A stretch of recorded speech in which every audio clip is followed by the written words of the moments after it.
São 6h41, estamos de volta com o Manhã no Ar e as principais notícias do dia. E agora a gente faz um alerta à saúde.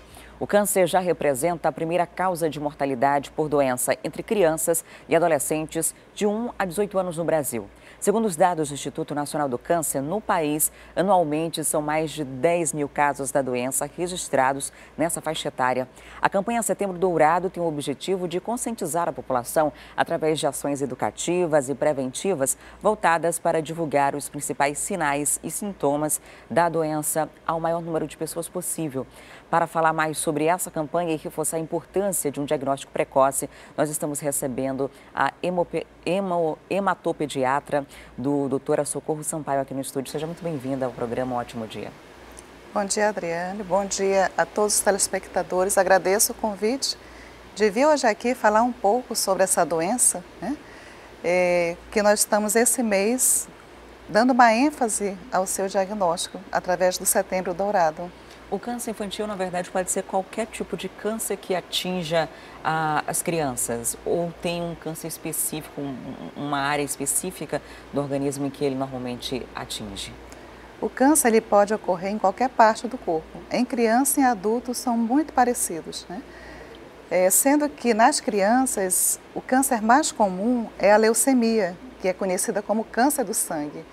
Em segundo lugar vem o câncer do sistema nervoso central, que é chamado de tumor sólido. E em terceiro, o linfoma, conhecido como câncer das glândulas. E esses cânceres podem aparecer em qualquer fase da infância? Em qualquer fase, sendo que, por exemplo, a leucemia, ela tem uma faixa etária que ela ocorre com mais frequência, que é em torno de 2 a 4 anos de idade, com predomínio em torno de 4 anos. O diagnóstico de câncer é algo que assusta todo mundo, né? Assusta a família inteira. Quando é no adulto, às vezes é o ambiente, os hábitos que a pessoa foi levando ao longo da vida. Quando é numa criança, é muito mais difícil de você entender que aquela criança está doente e que é uma doença grave. O que causa o câncer numa criança? É uma predisposição genética ou pode ser o ambiente, como no caso de um adulto? Em criança, nós temos várias causas. A genética, ela cada vez mais, ela vem se consagrando, né? E nós vemos diagnosticando algumas doenças, algumas alterações genéticas que podem levar à leucemia, né? E outros fatores também, mas boa parte ainda das causas nós ainda não sabemos. Aqui no Amazonas, qual é a nossa realidade se comparado com o Brasil, né? A estimativa é de cerca de 10 mil casos por ano. A gente está dentro de uma média nacional, está acima dela? A estimativa 2017, o INCA coloca como 12.600, região norte, 1.200. No Amazonas, nós tivemos ano passado 120 casos de leucemia. Em criança, nós tivemos de LLA, que é a leucemia mais frequente na criança, 53 casos registrados no Hemoam. Este ano, nós já temos 33 casos já diagnosticados e em tratamento. Esse número é alto, né, se comparado com outras regiões? Segundo o INCA, Manaus é a cidade que tem o maior registro de casos por base populacional. E tem algum motivo que deixa Manaus no topo dessa lista? Também não sabemos ainda, é algo a investigar, já até começamos a investigar, mas ainda não encontramos uma causa precisa para essa situação. Um pai e mãe nunca esperam que um filho esteja com câncer, ainda mais uma criança, muitas vezes muito pequena. Eu já estive algumas vezes no Hemoam, já vi algumas crianças em atendimento ali. Tem algum sinal que é perceptível logo de início para que se inicie o tratamento? Procure um especialista?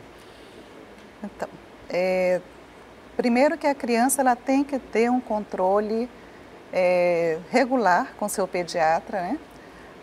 A clínica, ela varia um pouco, mas os mais predominantes são anemia, né?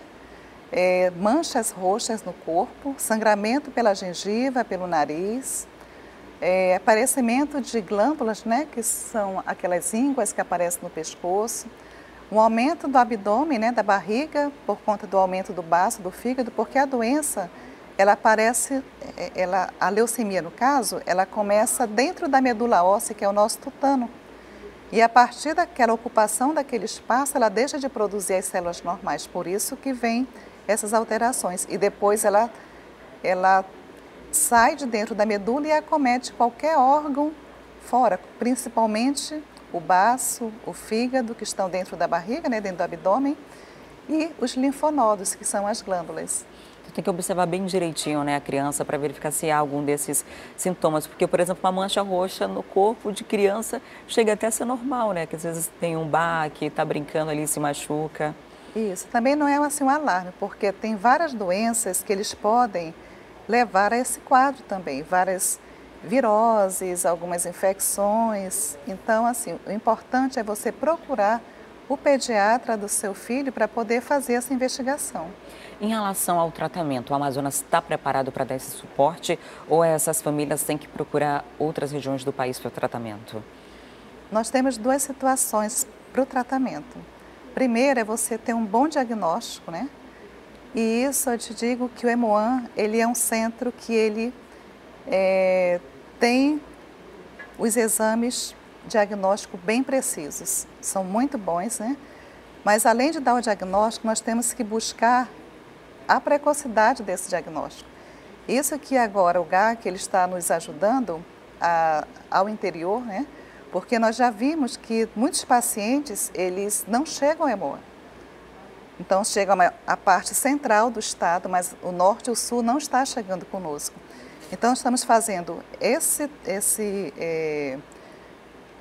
um curso à distância para os profissionais da área técnica de laboratório para visualizar a célula da doença. Eles não chegam no Hemoan por falta de diagnóstico ou por falta de condições de chegar até a capital? Eu acredito que as duas coisas, mas principalmente a falta do diagnóstico. Então, assim, depois que começou esse projeto, nós já tivemos 6 casos de pacientes encaminhados, não só crianças e adultos. Mas para o tratamento nós precisamos também ter um serviço estruturado para receber. O Hemoan ele recebe todos os pacientes, ele trata, não tem as condições ideais ainda, né? Mas nós estamos buscando agora com o Hospital do Sangue do Amazonas, que esta semana o governador está assinando a nossa contrapartida do Estado para a construção desse hospital, onde nós teremos desde a simples UTI até o transplante de medula óssea no Amazonas. Inclusive, o cadastro no REDOME é algo importante de se fazer aqui o alerta, que é o Registro Nacional de Dadores de Medula Óssea. É um cadastro que está no país inteiro e, se houver compatibilidade, essa pessoa é acionada para fazer a doação. E esse cadastro é feito no próprio Hemoan, é só ir até o local. Isso. Agora, o Ministério da Saúde, ele está modificando a forma de fazer esse cadastro. Hoje, como já tem um grande número de pessoas cadastradas, estão ampliando para áreas onde não tem pessoas cadastradas. Aqui no Amazonas, nós temos uma turma já esperando esse cadastro, essa realização de exames que já começaram a ser realizadas. E vai ser buscado doador no interior do estado, que é para pegar o perfil dessas pessoas do interior, porque o HLA, ele é a genética da tipagem, né? A tipagem genética é para o transplante. Então, preciso que tenha pessoas com o mesmo perfil. Então, no interior, nós temos poucos casos cadastrados. Então, essa busca se vai intensificar no interior do estado. Em relação à campanha do Setembro Dourado, tem alguma ação específica que vocês devem fazer durante esse mês? A intensificação diagnóstica é muito importante. Como eu falei, são duas bases, o diagnóstico e o tratamento, né? Foi visto, eu estive recentemente no INCA, num evento, e foi exatamente falado isso. Diagnóstico, mas não só diagnóstico. Não adianta eu tratar e não ter a estrutura para tratar esse paciente.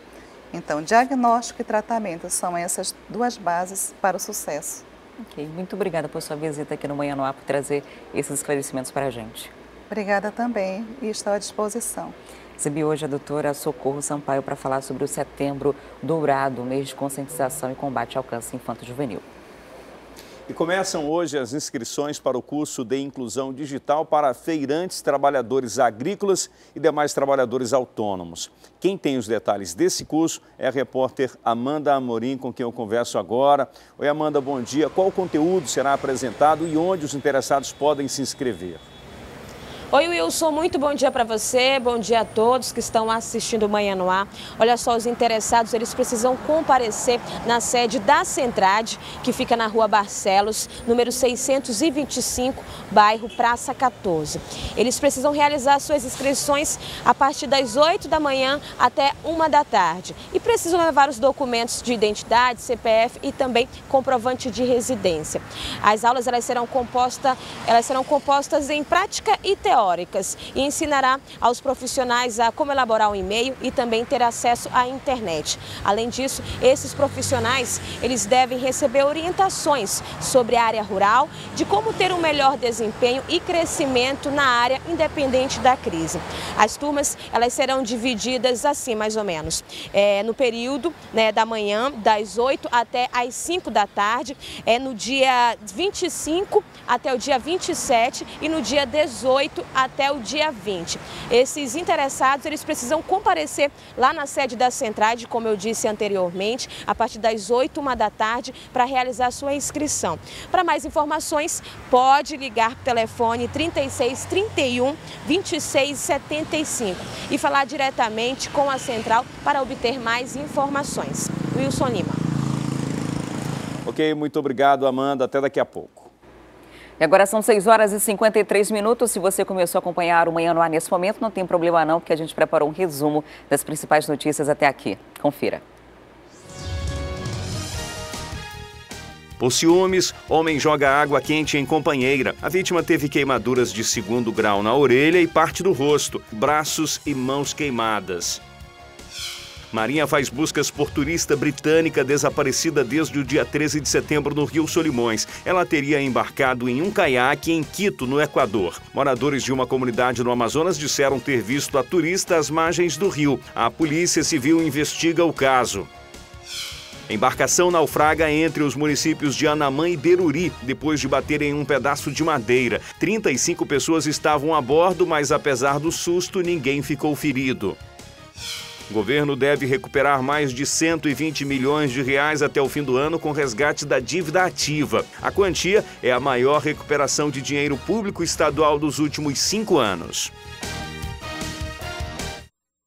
E agora a gente tem informação do trânsito para você, publicada na página do Twitter do Manaus Trans. Veículo em pane mecânica na Avenida Mário Ipiranga Monteiro, sentido centro da cidade, após a Delegacia da Mulher. O mesmo está sem uma roda traseira e aí o Manaus Trans pede alerta e atenção para as pessoas. E quem puder evitar, isso causa um certo congestionamento, que é na aproximação ali do viaduto. E o carro ali tem até um pedaço de uma planta para sinalizar que ele está com problemas. E aí só o guincho para tirar, se não for resolvido logo. Isso, Adriano Diniz, não é de agora da madrugada, não. Esse carro deve ter pregado no final da tarde de ontem, porque ontem à noite eu passei por aí, era por volta de 8, 9 horas, quando eu passei por aí, o veículo estava nesse local. Inclusive, nesse trecho, a iluminação pública é muito precária, não dá para você ver esse veículo. De longe você não vê.